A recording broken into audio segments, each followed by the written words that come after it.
So my name is Daniel Shaw.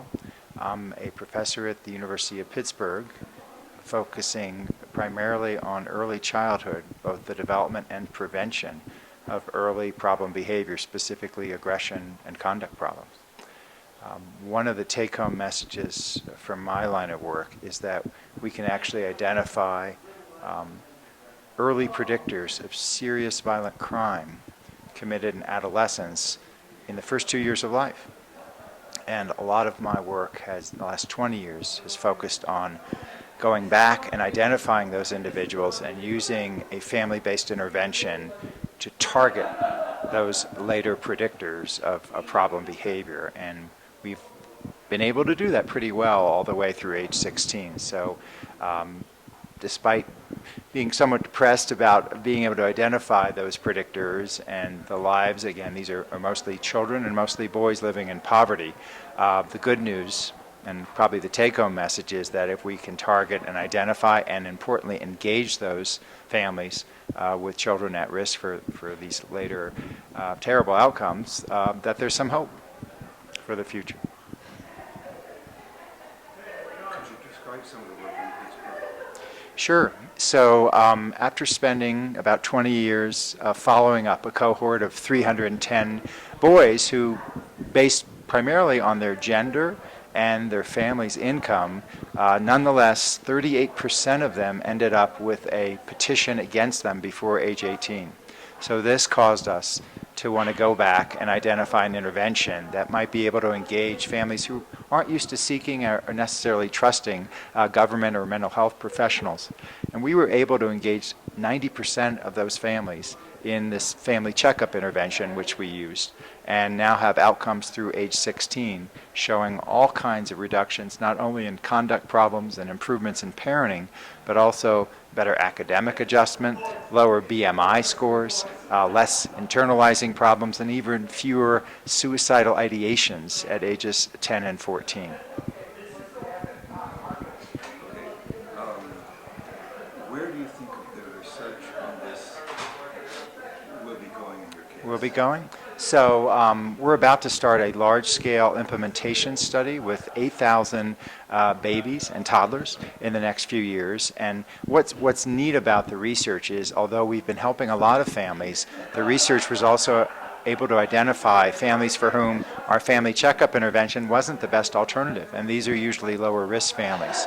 So in the next few years, number one, we want to be able to screen a larger group of families and use interventions that not only have been found to be effective in clinical settings, but actually families will engage in just as part of their raising their child. So they don't feel picked on or paternalized in a way, but can collaborate and make it very easy for them to do. So there's another intervention called Video Interaction Project, and it takes place when you're already at the pediatrician's office getting your child for your well child checkups. So this is amazing because, again, of families we've used in Pittsburgh and where it was done originally in New York, 5 out of 6 families attend 80% of sessions in the first years. So it's like 100% engagement, and of those you get 80% of sessions attended, which is phenomenal in our, it shouldn't be, but it's phenomenal in our area. In our family checkup intervention, again, we get over 90% of families engaging in the intervention, and we're approaching them at places where you typically don't provide psychological services, such as women, infant, children nutritional supplement programs, or capitalizing on pediatric offices. And pediatricians are amazing because families trust them. 90% of families actually have go and attend well child visits. So I think in terms of your question, we need to expand our domains, our market shares, to go where it's really accessible and where they don't feel like, well, number one, they trust the provider where they are, and number two, they don't feel like Big Brother is watching them, and that this is a collaborative effort that they voluntarily want to do to promote well-being in their future generations of kids. There is so much discussion now about the genetic interference Yes. in behavior. Could you comment on that?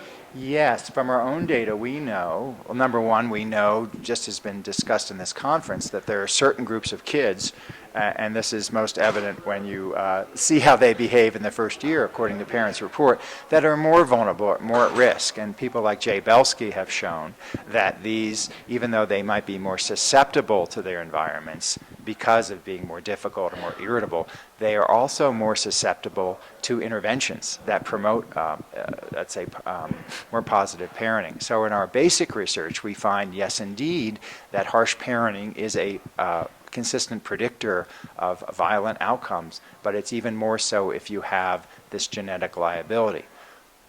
In addition, and fortunately in our intervention research, we find that more, and very consistent with Dr. Belsky's work, we find there's a certain group of children who are more susceptible to the positive impact of our interventions. So they have a very similar profile, but also this genetic liability or susceptibility. And in fact, we have better outcomes with those kids who, if left untreated, would likely, from our basic research, actually show the poorest outcomes of all children.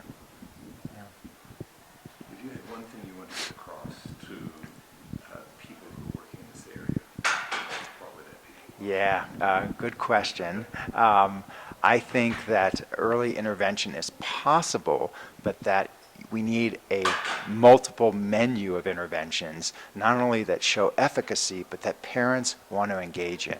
So nurse-family partnership is wonderful, but it's a commitment of 2.5 years. How many parents will be able to sustain that? Shorter-term interventions, especially for families who are already stressed living in poverty, might be a better way to go, but the biggest message is give parents choices, something that works for them and something that from a scientific basis shows some evidence base.